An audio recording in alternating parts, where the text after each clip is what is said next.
Have you ever looked around at your life, your job, your relationships, your daily routine, and thought, why do I feel so heavy? Not sad exactly, just drained. Like your joy has gone missing and you're too tired to go look for it. Maybe you've told yourself, I'm just tired, or it's just a phase. You keep showing up, keep smiling, keep doing what needs to be done. But inside, you feel like you're running on fumes. If you've ever felt this quiet kind of exhaustion, the kind that doesn't scream but quietly steals pieces of you, this video is for you. Today, we're diving into 8 hidden signs of mental and emotional exhaustion that many of us mistake for other things, like laziness, stress, or even just getting older. But beneath those labels, something deeper might be going on. Let's talk about it. Every hidden burden, why you're still tired after rest, even when you sleep in. You sleep. You cancel plans. You take that weekend off.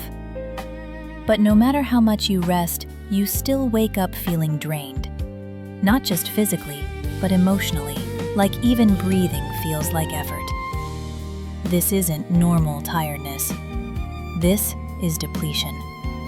The kind that comes from carrying invisible loads: grief, worry, resentment, fear, day after day. Have you ever wondered why rest doesn't feel restful anymore? Let's meet Olivia. She's 30, works full-time, keeps up appearances, even makes time for the gym. But every Sunday night, she lies in bed and wonders why the weekend didn't recharge her. The answer? Her mind never stopped running. Science tells us that emotional labor, the hidden mental load of worrying, managing others' feelings, overthinking, activates our stress response constantly. No wonder you wake up tired. Mental exhaustion doesn't disappear with sleep alone. It needs emotional recovery. It needs stillness. That isn't just about doing nothing, but about feeling safe. So what helps? Start by identifying your emotional labor. What thoughts are looping nonstop? Who are you constantly holding space for? Write it out, name it. Then, experiment with emotional rest. Limit decisions, reduce stimulation, and create moments where you don't have to manage, fix, or perform.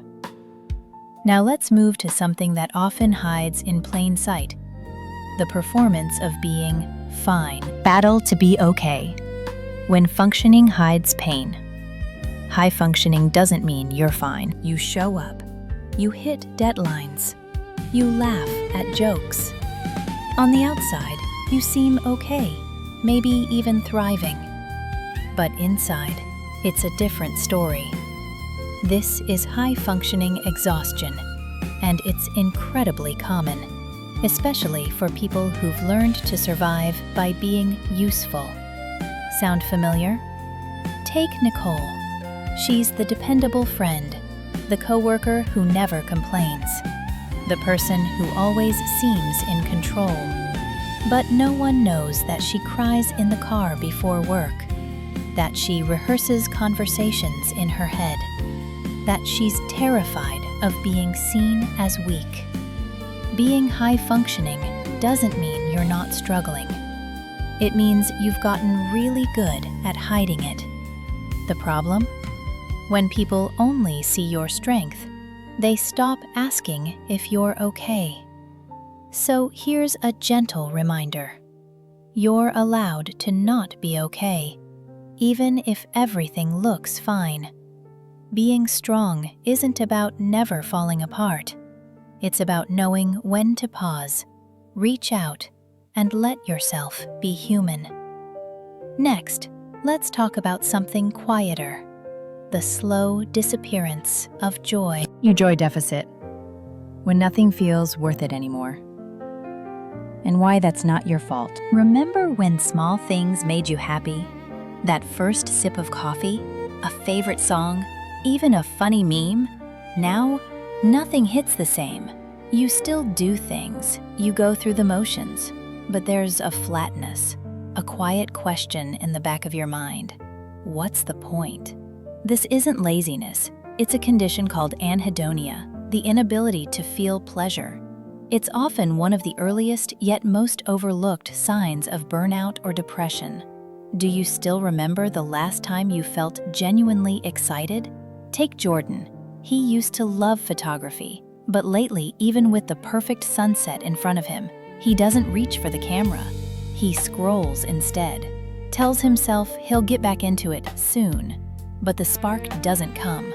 When life feels joyless, we often blame ourselves. But maybe the issue isn't you. Maybe it's your nervous system, stuck in survival mode, where joy isn't a priority. Neuroscience backs this. Under chronic stress, our dopamine system gets disrupted, making everything feel muted. To reconnect with pleasure, start small. One sensory joy a day. Warm socks, sunlight on your skin, a favorite flavor. Don't chase happiness. Make space for it to visit. Let's now talk about the kind of exhaustion that doesn't show up in your body, but in your brain. Knee noise in your head. When overthinking becomes survival and feels impossible to turn off, your brain won't stop. You replay conversations, imagine worst-case scenarios, overanalyze every look, every text. It's not just annoying, it's exhausting. This isn't just thinking too much. For many, it's a coping mechanism. If I overthink it, maybe I can prevent it. If I anticipate everything, maybe I won't get hurt. Can you relate to always needing a plan, even for things that haven't happened yet? Meet Layla. She's 26, brilliant, thoughtful, and always tired. Not from doing, but from thinking. Her mind never rests. Even during downtime, she's preparing for imaginary disasters. Her brain is always 3 steps ahead and 0 steps present. This kind of chronic mental noise is often rooted in anxiety, trauma, or a lifetime of needing to stay alert, and it takes a toll. Studies show that chronic rumination increases cortisol levels, literally exhausting your brain. To soften it, try this. Externalize your thoughts. Journal without editing. Speak them aloud. Give your brain a chance to empty so it's not constantly spinning. And now, let's look at something that's supposed to help, but often doesn't. Place K Americam a checklist and still doesn't work. Why wellness isn't one size fits all. You light the candle, you do the breath work, you follow the routine, but after all that, you still feel stuck. That's because self-care, when it becomes performance, loses its magic. It's not about doing what's trendy. It's about doing what actually connects you to yourself. Quick question. Are you doing self-care to feel better or to feel like you're doing something right? David knows this well. He's got the morning routine down. Yoga, smoothie, gratitude journaling. But inside, he feels numb. Like he's just performing wellness instead of experiencing it. Here's a radical idea. What if real self-care isn't about fixing yourself, but about letting yourself be? So try asking, what do I actually need right now? Not what Instagram says, but what your soul is quietly asking for. Maybe it's rest. Maybe it's stillness. Maybe it's letting the list go completely. Now let's dig into something deeper, the way we burn ourselves out trying to be everything for everyone. Battle behind the smile. When people-pleasing breaks you, and why yes can be self-betrayal. You say yes. You show up. You smile. Even when you're exhausted. People-pleasing isn't just about being nice. It's about survival. For many, it starts young. when being agreeable was the safest way to stay loved, accepted, or simply out of trouble. Let me ask you, when was the last time you said yes, but wanted to say no? Mia, 34, is a classic caretaker. She remembers birthdays, solves everyone's problems, and never asks for help. But inside, she's fading. Not because she's weak, but because she's given everything and never refilled her own cup. The problem? The world praises people like Mia until they break. So ask yourself, who benefits from me never having needs? And what would it look like to say no, not because you don't care, but because you finally do? Now let's move to something that doesn't always get words. The fog that settles in your brain when you've been overwhelmed too long. The fog in your mind when you can't think, focus, or remember. And it's not because you're lazy. You walk into a room and forget why. You reread the same email 5 times. You feel like your brain is buffering all the time. That's brain fog.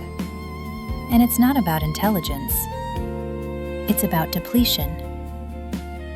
Chronic stress, anxiety, depression, they all reroute your brain's energy away from things like memory, focus, and clarity.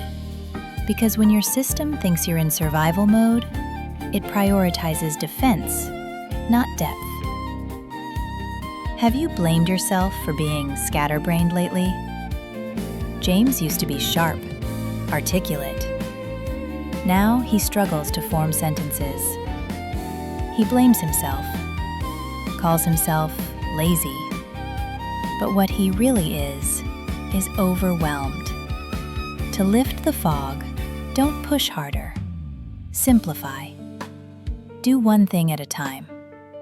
Give your mind space to exhale. And most of all, stop equating your cognitive output with your worth. Which brings us to our final truth, the one we all need to hear. Yujian, you're not lazy. You're carrying too much, and it's time to set something down. Maybe the dishes didn't get done. Maybe the texts went unanswered. Maybe the only thing you accomplished today was surviving. That's not laziness. That's capacity. You're not weak. You're maxed out. Let's go back to James. Remember him? Everyone thinks he's just slacking. But what they don't see is the sick parent, the financial stress, the racing thoughts that keep him up at night. The world doesn't reward invisible labor. But your nervous system doesn't care about rewards. It cares about safety. And if you've been running on empty for too long, it will shut you down. So instead of asking, why can't I do more? Try asking, what am I carrying that no one sees? And then, gently ask, what can I set down just for today? If you saw yourself in any of these signs, I want you to know this. You're not alone. You're not broken. You're not lazy or dramatic or weak. You're just tired. Deeply, understandably tired. And it makes perfect sense. The good news? Awareness is the first step toward healing. When we name the invisible, we begin to loosen its grip. So please, don't wait for things to get bad enough. Start now. Start small. Rest when you need. Say no when it's honest. Ask for help, even if your voice shakes. Because you don't have to earn your right to feel better. You already deserve it. If this video resonated with you, leave a comment. I read every one. And I promise, This is a safe space. And in the next video, we'll talk about something many of us face silently. Why, even after a full night's sleep, you still wake up feeling exhausted, and what your body is really trying to tell you. You're not alone. I'm glad you're here. Always pay attention to your mind and emotions because your mental health speaks long before the signs become overwhelming. Don't wait until depression takes control. Take small actions today to protect your well-being. That might mean slowing down, seeking help, or simply allowing yourself the kindness to rest. Remember, healing is not a destination, but a journey, and every step you take is meaningful. If our content helps you, please like, share, and subscribe so you can continue receiving guidance and encouragement on overcoming depression and nurturing your mental health. We are always here with you, reminding you that you don't have to face this battle alone. And if you have questions or personal experiences you'd like to share, leave a comment below. I'll be here to listen and support you.